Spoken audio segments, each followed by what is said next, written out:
Assalamualaikum warahmatullahi wabarakatuh.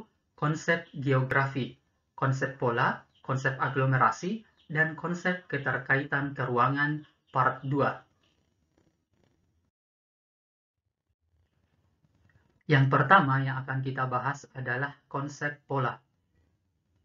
Konsep ini mengacu pada susunan atau penyebaran fenomena pada ruang muka bumi. Konsep pola merupakan bentuk interaksi manusia dengan lingkungan atau interaksi alam dengan alam maupun sosial budaya.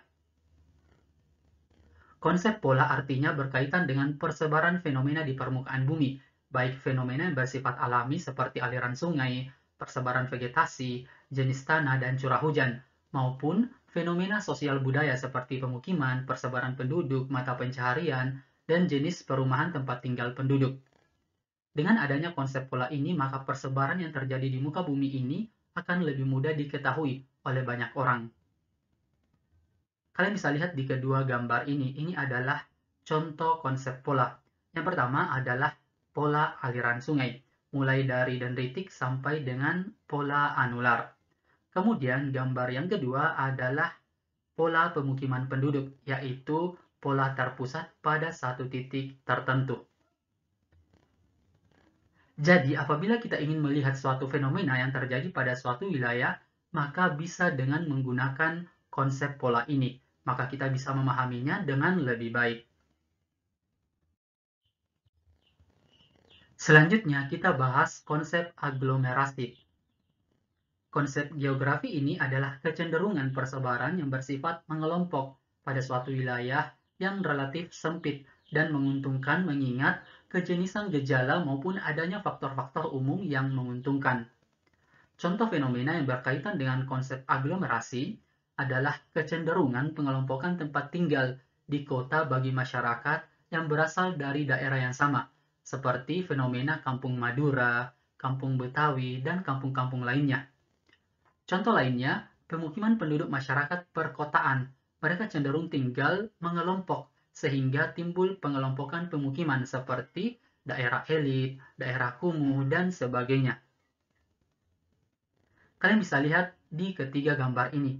Gambar yang pertama adalah contoh pengelompokan perkotaan berdasarkan daerah yang elit.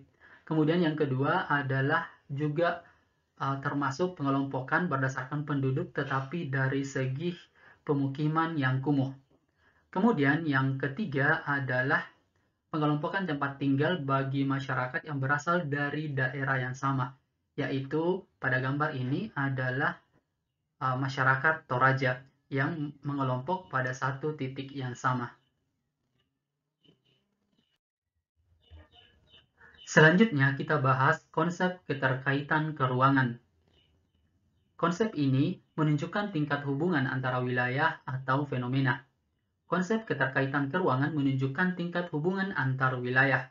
Suatu wilayah dapat berkembang karena adanya hubungan dengan wilayah lain atau adanya saling keterkaitan antar wilayah dalam memenuhi kebutuhan dan sosial penduduknya. Contoh fenomena yang dapat dikaji dengan konsep ini adalah peristiwa banjir.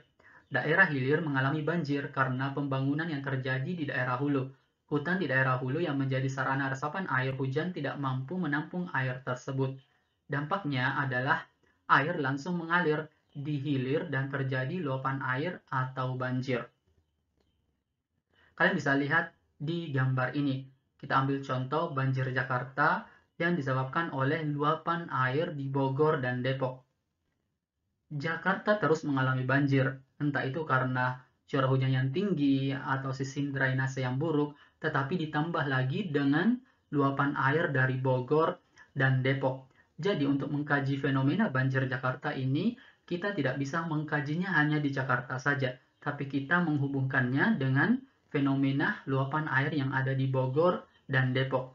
Jadi terjadi keterkaitan keruangan antara wilayah Jakarta dan wilayah Bogor dan Depok. Oke, cukup sekian pembahasannya. Terima kasih. Assalamualaikum warahmatullahi wabarakatuh.